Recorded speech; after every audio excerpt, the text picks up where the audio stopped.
Hoy nos vamos a meter en un tema que, a ver, seamos sinceras, es de esos que preferimos no tener mucho en mente.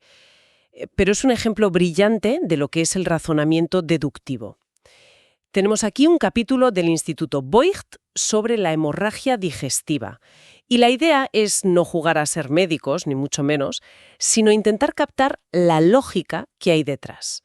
O sea, cómo los profesionales clasifican y analizan un problema que puede ir desde algo muy leve a una emergencia vital. Vamos a desgranar las claves, las pistas para diferenciar los tipos de sangrado. Y es que es un campo fascinante, de verdad. Nos enseña cómo el cuerpo se comunica, cómo envía señales y cómo la observación detallada, es el punto de partida de todo. De hecho, la primera gran división que hace el material es, bueno, en apariencia es la más simple de todas, pero es la base de todo lo que sigue. ¿Cuál es? Si la hemorragia se puede ver o no se puede ver. Empecemos por ahí porque suena blanco o negro, pero me da que tiene más miga. El material lo divide en visible y oculta. ¿Qué implica cada una en la práctica? Pues son dos mundos totalmente distintos. La hemorragia visible, bueno, esa no necesita presentación, ¿no? Es la que enciende todas las alarmas porque la propia persona, la ve. Y aquí es donde el texto nos da el vocabulario clave. Hematemesis. Que es vomitar sangre. Exacto. Luego, melena, que son las heces negras. Y hematoquesia, que es sangre roja en las heces. Son las tres grandes llamadas de atención. Las señales que te hacen salir corriendo a urgencias, vamos. Justo. En cambio, la hemorragia oculta es mucho más sutil. Es una enemiga silenciosa. No la ves a simple vista. Son pérdidas de sangre tan pequeñas que solo las detectas con pruebas de laboratorio. Ah, como el famoso test de sangre oculta en heces. Ese mismo. Y aunque no alarme tanto de primeras, su importancia es gigantesca. Claro, porque aquí en las notas leo que esta es la que se busca de forma activa, en prevención. Menciona dos casos, el cribado de cáncer colorectal y el estudio del déficit de hierro, o sea, que una persona podría estar meses perdiendo sangre y no enterarse. Precisamente. Imagínate un paciente con una anemia, le falta hierro y no mejora con el tratamiento. Y no hay una causa clara, no ve sangre por ningún sitio. Pues una de las primeras sospechas tiene que ser esa, una pérdida crónica, microscópica, por el tubo digestivo. Puede ser una úlcera pequeña, un pólipo, o, en el peor de los casos, un tumor en el colon en una fase muy inicial. El detector de humo, antes de que se vea el fuego. No lo podrías haber dicho mejor. Por eso es tan importante en los programas de cribado de cáncer de colon. Te avisa mucho antes de que veas las llamas. Entendido. La visible es el grito y la oculta es el susurro que hay que saber escuchar. Vale, pues una vez que tenemos esta división, el material introduce lo que parece una frontera, como una división geográfica dentro del cuerpo. Habla de hemorragia alta y baja, y todo gira en torno a una estructura con un nombre muy curioso, el ángulo de Treitz. Es que es eso, es una frontera anatómica en toda regla. El ángulo de Treitz o ángulo duodeno-yeyunal, si nos ponemos técnicos, es el punto exacto donde acaba el duodeno y empieza la siguiente parte del intestino, el yeyuno, y por convención se ha establecido como la línea que lo divide todo. O sea que todo lo que sangre por encima de ese punto es hemorragia alta. Eso es, esófago, estómago y duodeno. Hemorragia digestiva alta, HDA. Y todo lo que sangre por debajo, Hemorragia digestiva baja, HDB. el resto del intestino, el colon, el recto. Todo eso es HDB. Y me imagino que esa línea no es arbitraria. Quiero decir, será crucial por cómo la sangre cambia en su viaje por el sistema digestivo. La sangre que sale del estómago no puede tener el mismo aspecto que la que sale del recto, ¿verdad? Has puesto el dedo en la llaga. No es una división por puro orden anatómico. Es una división súper práctica, porque la localización del origen determina el aspecto final. Piensa que el tubo digestivo es un entorno hostil, muy reactivo. La sangre en el estómago se topa con el ácido clorhídrico, si sigue su viaje se encuentra con miles de millones de bacterias, con enzimas, y todo eso la transforma. Ah, claro. Así que observar el color, la consistencia, nos da una pista forense de un valor incalculable de dónde empezó el problema. Es la primera pieza del puzzle. Aquí es donde, para mí, se pone la cosa muy interesante. Porque volvemos a esos tres términos, hematemesis, melena y hematoquecia. El texto es muy descriptivo con la hematemesis. Dice que el vómito con sangre puede ser rojo, oscuro o en pozos de café. Esa variación tiene que significar algo, ¿no? Significa todo. Es un cronómetro biológico. Si una persona vomita sangre roja brillante, nos está diciendo que el sangrado es muy reciente o muy abundante. La sangre apenas ha tenido tiempo de alterarse. Pero cuando el texto usa esa imagen, pozos de café, es muy potente. Sí. Se refiere a un vómito oscuro, granulado. Se parece de verdad al pozo del café. Y eso nos dice que la sangre ha estado un tiempo en el estómago.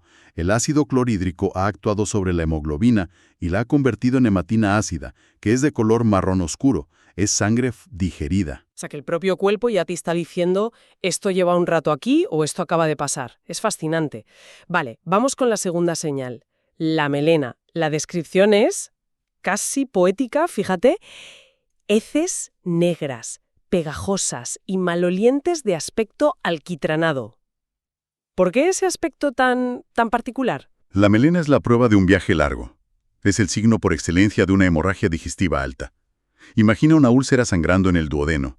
Esa sangre se mezcla con la comida y empieza un recorrido de más de 6 metros por todo el intestino. Y durante esas horas, las bacterias de la flora intestinal la metabolizan. Y ese proceso químico es lo que le da ese color negro intenso, como el chapapote, esa textura pegajosa y un olor muy característico. O sea que, para que haya melena, ¿la sangre necesita tiempo? Necesita tiempo y un largo recorrido. Por eso nos orienta tanto hacia arriba. Entiendo. El color y la textura no son solo un síntoma, son un mapa y un reloj. Y supongo que si la sangre no hace ese viaje, si el problema está más cerca de la salida, entonces vemos lo contrario, la hematoquecia. Exacto. La hematoquecia son heces con sangre roja, fresca, a veces un poco más oscura, color caoba si viene del principio del colon. Pero la lógica es la misma. La sangre no ha tenido tiempo de ser transformada por las bacterias. Esto nos dice, casi sin dudar, que el origen está al final del trayecto, en el colon o en el recto. Pero aquí el documento añade un matiz importante, un asterisco. Dice que, aunque es típica de la hemorragia baja, una hemorragia alta muy masiva también podría causarla. ¿Cómo es eso? Esa es una señal de alarma de primerísimo orden. Imagina que no es una úlcera que gotea, sino una arteria en la pared del estómago, que se rompe y sangra a chorro. La cantidad de sangre es tan enorme y sale tan rápido que acelera el tránsito intestinal de una forma brutal. Inunda el tubo digestivo y lo atraviesa tan deprisa que las bacterias no tienen tiempo de actuar. Y sale por el recto, aún roja. ¡Qué barbaridad! Por eso, ver hematoquecia en un paciente que además está mareado, pálido, con la tensión por los suelos, te hace pensar que el problema, aunque parezca bajo, puede ser una hemorragia alta catastrófica. Vale, clarísimo.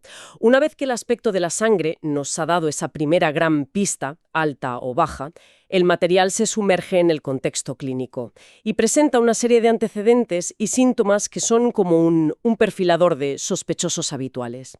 Empezando por la hemorragia alta. Hay cosas que saltan a la vista. El consumo de alcohol o de antiinflamatorios, los AINES. Es que el contexto lo es todo. El alcohol y los AINES son dos de los grandes agresores de la mucosa del estómago. La irritan directamente, debilitan sus defensas y pueden provocar lo que se llama una gastritis erosiva, múltiples heriditas que sangran. Y el alcohol además se asocia a otra causa muy gráfica, el síndrome de Mallory-Weiss. Sí, lo menciona, y añade una pista clave. Vómitos no hemáticos previos. ¿Qué significa? El Mallory-Weiss es una lesión puramente mecánica. Ocurre cuando hay un aumento de presión bestial dentro del abdomen, típicamente por tener arcadas o vómitos muy violentos. Ese esfuerzo sobrehumano puede llegar a desgarrar la mucosa justo en la unión del esófago con el estómago. Por eso, la pista es tan clara. Una persona que ha estado vomitando mucho, por una borrachera, por ejemplo, y de repente en uno de esos vómitos empieza a echar sangre. El desgarro se ha producido por el propio esfuerzo. Y hay otra conexión que a mí, la verdad, no se me habría ocurrido. Dice que un antecedente de un problema de hígado, como la cirrosis, debe hacer pensar en varices esofágicas.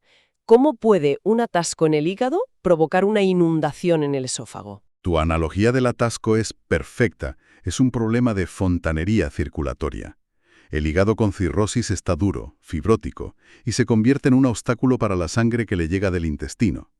La sangre se acumula. La presión en esas venas se dispara, eso es la hipertensión portal, y el cuerpo busca rutas de escape. ¿Y una de esas rutas es el esófago? Exacto. Las venas de la parte baja del esófago. pero no están preparadas para esa presión, así que se dilatan, se convierten en varices. Y son muy frágiles. Su ruptura puede causar una de las hemorragias más fulminantes que existen. ¡Qué increíble! Pero bueno, no todo es tan extremo. De hecho, cuando pasamos a las hemorragias bajas, el perfil de los sospechosos cambia por completo. Habla de problemas más comunes, sobre todo con la edad. Totalmente. Si en la alta pensamos en úlceras y gastritis, en la baja, sobre todo en gente mayor, la reina de las causas es la enfermedad diverticular.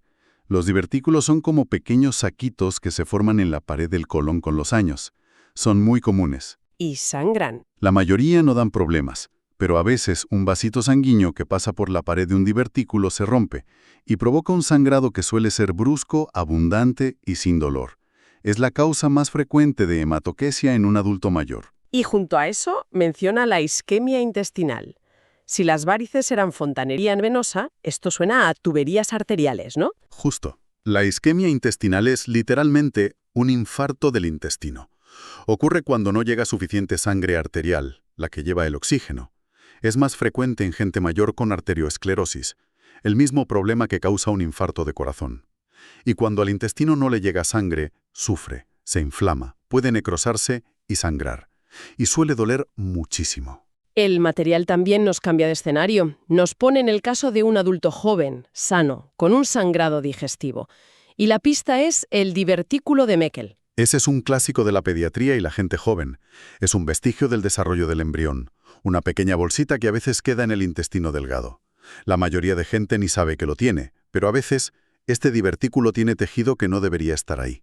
Mucosa de estómago. Un trozo de estómago en el intestino. Sí. Y ese trocito produce ácido. Y el ácido, en un sitio que no está preparado para él, pues crea una úlcera en el intestino de al lado y la hace sangrar. Es una causa rara, pero es la primera a descartar en un niño o un joven con una hemorragia sin otra explicación. Vale. Y para cerrar el cuadro de las hemorragias bajas, el texto apunta a dos causas más de daño directo: la enfermedad inflamatoria intestinal y la radioterapia previa. Sí, son dos ejemplos muy claros de cómo la inflamación crónica lleva al sangrado. La enfermedad inflamatoria intestinal, como la colitis ulcerosa o el Crohn, inflama la mucosa del colon, la vuelve frágil y sangra con facilidad. La diarrea con sangre es un síntoma muy típico.